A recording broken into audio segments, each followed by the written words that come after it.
Right, so I feel a bit like I clickbaited you guys in the last video. Didn't really get anything achieved, but I said I'd start a project, which, to be fair, I have started the project. Obviously, it's taken enough just to get the engine here, but now it's here, I can actually make a proper start on it. So I'm going to start with getting all the ancillaries off, the intake off, get rid of all of that. And get it down to as bare minimum as I can. I might try and get the crank pulley off if it'll come off, but the chances are it's going to put up a really big fight. They always do, and I think that just goes for any engine.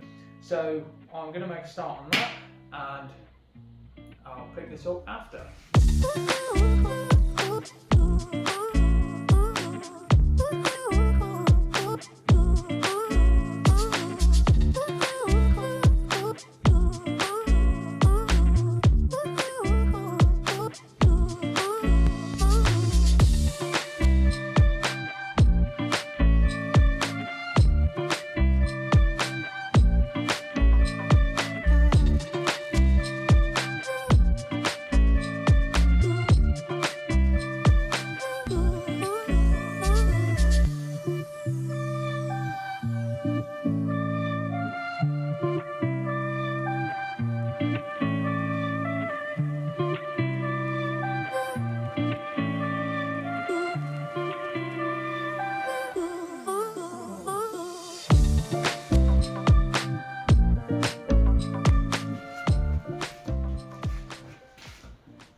Right, so that's a little more apart than it was.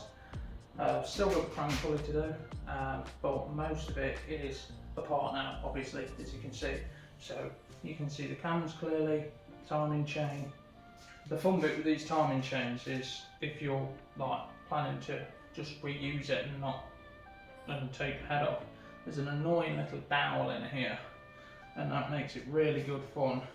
Now you will notice in the time lapse I put some bolts back into places, and they're the bolts that I want to remember exactly where they go, so I don't go and lose any of them or forget which bolts go where.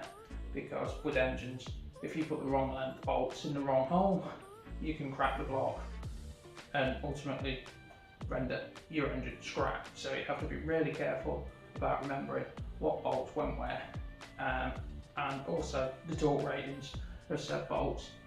Now there is a bit of junk in here, but I'm going to go through this once it's apart, see what's what, and yeah, we'll go from there.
Right, so now that's done and I've made a massive mess, I'm just going to try and rotate the engine and get it to where these holes line up and see if I can find something to lock the cams, and then I'll start undoing the head bolts there is a sequence set head bolts, but I can't remember it off the top of my head. More of this stuff will be covered more in the build-up, as you should release tension on the head evenly. But right now I just want to get the engine apart and be able to see inside it and see what exactly is hiding in these bores. So far everything is actually looking quite good, and another positive sign that instills confidence in me is the condition of all of these plugs.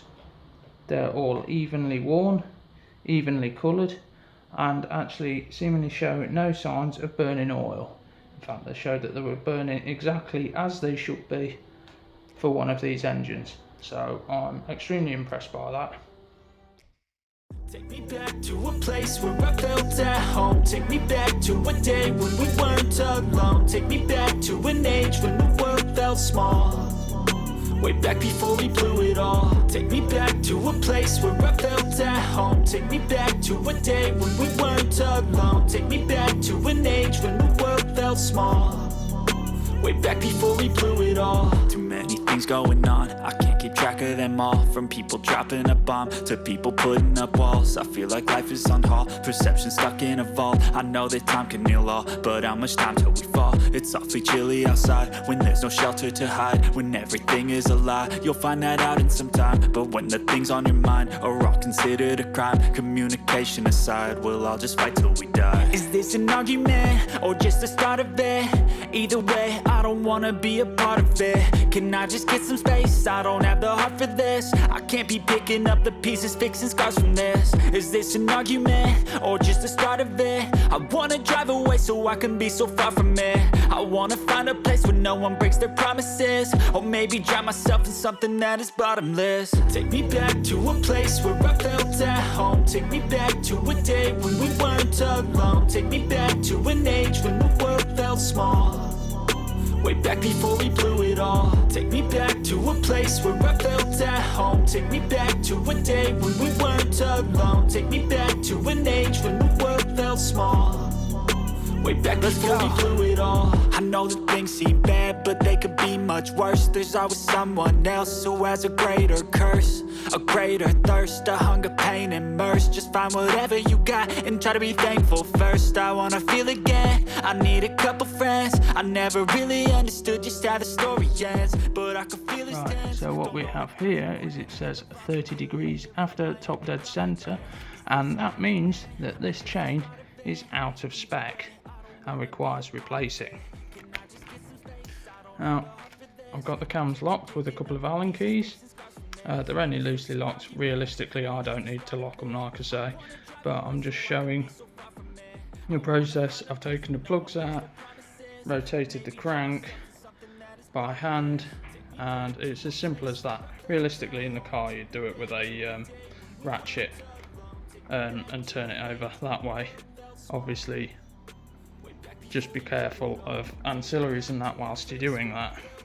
Right, so one thing I'm going to show you guys is there is this pesky dowel just here, right, that goes through there and holds one of the timing chain guides in place.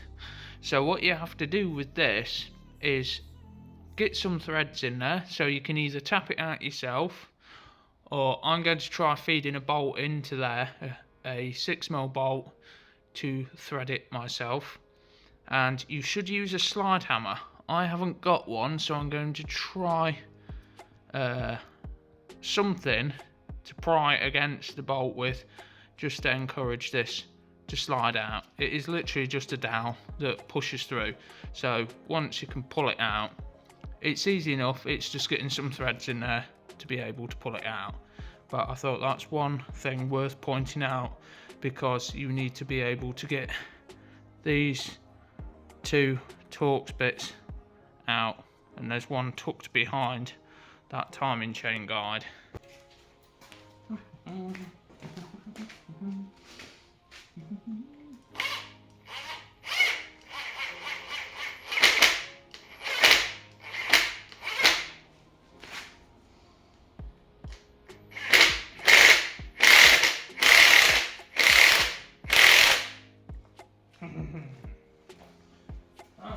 be beaten. One thing a lot of YouTubers don't show you is suffering, because everyone wants to see happy. This is making me work. So that's sheared off, so now I've got essentially a stud on there. I've tried to take the camshaft out. One of my Torx bits is sheared off. This bolt down here tried to round out, but I saved that. This is making me work for it. It's definitely making me work for it. So guys, don't expect the engine to come apart easily, because it won't. None of them ever do, but this is the worst one I've had. So yeah, I'll be back with you in a few minutes. Right, so now we've got it, the timing locked, the chain is ready to come off. I have already taken all of the bolts out, or they're all ready to come out, and then I should be able to just lift the head off and see what's hiding beneath. Obviously after I've detached things like that, that's the only thing left really.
Oh man, well we're finally there.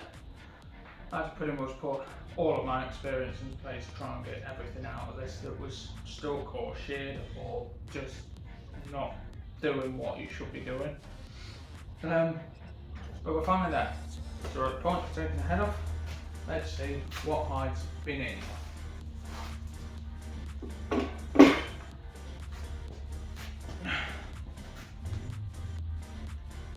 Well, that's a good start. There's 4 pistons. That always helps. Next thing is, all these have got to come out. So let's get those com rod caps undone and slide the pistons out and have a look at the bearings themselves.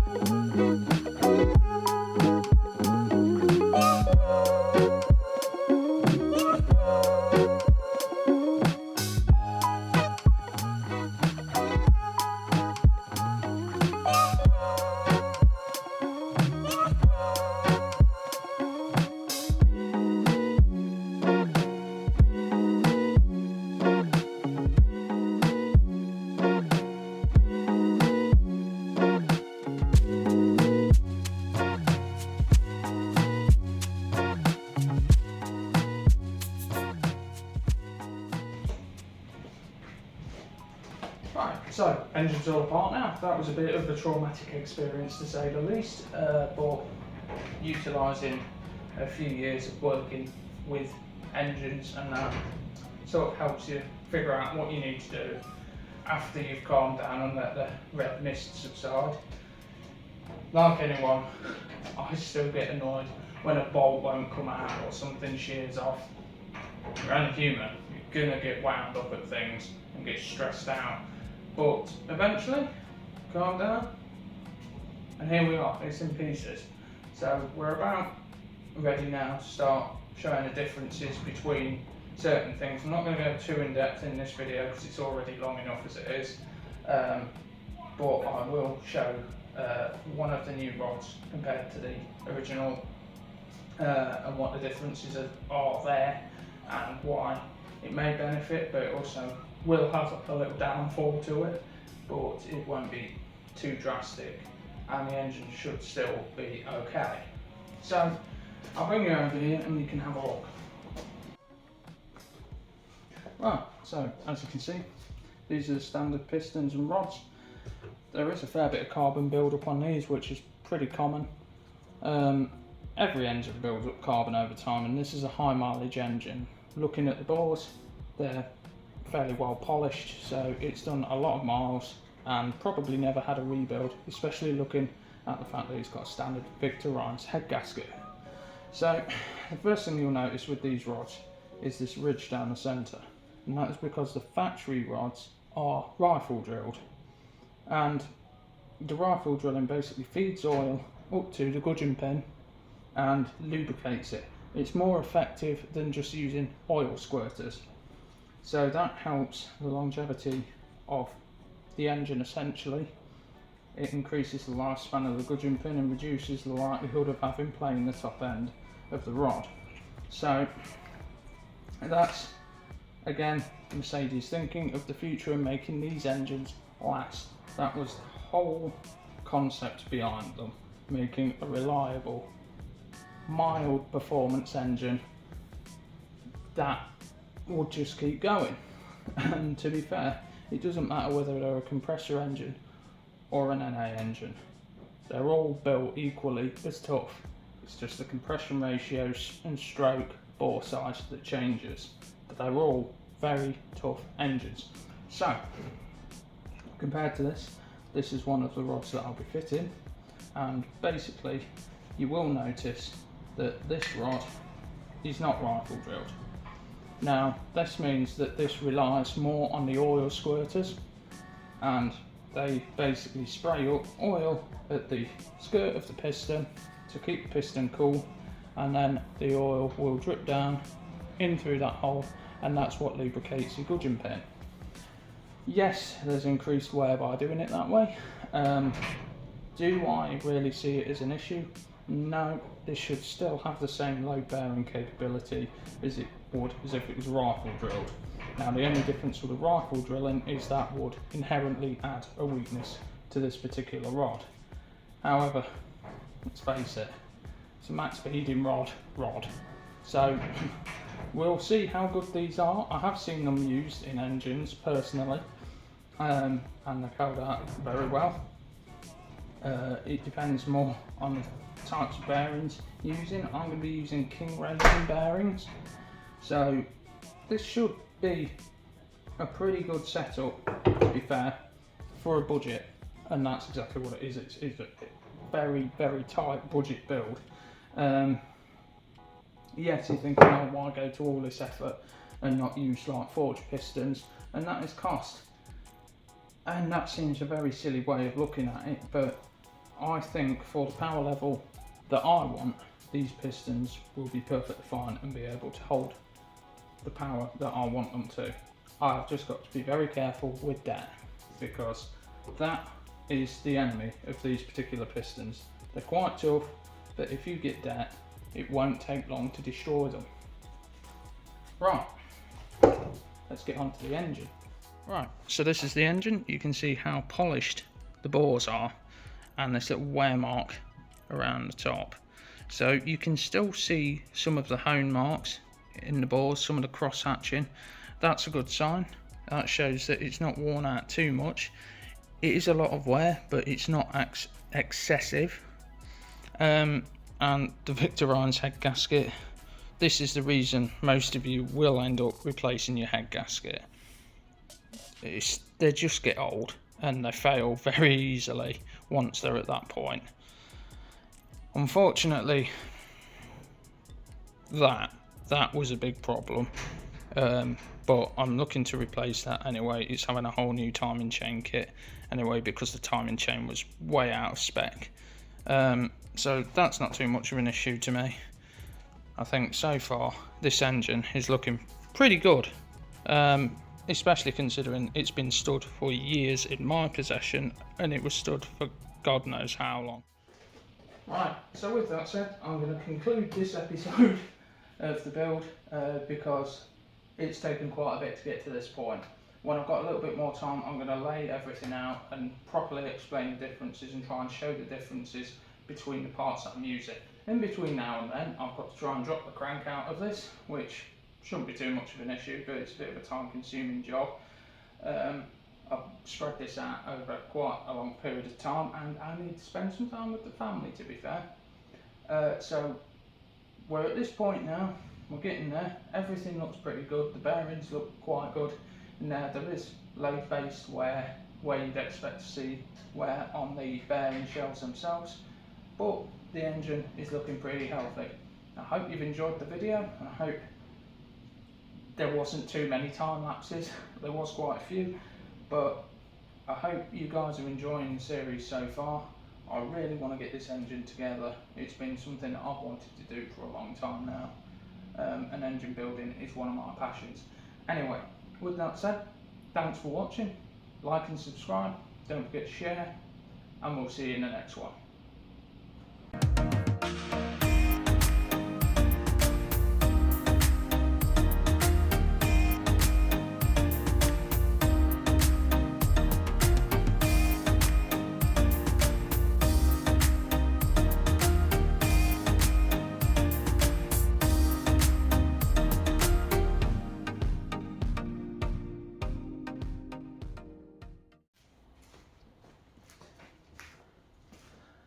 Right,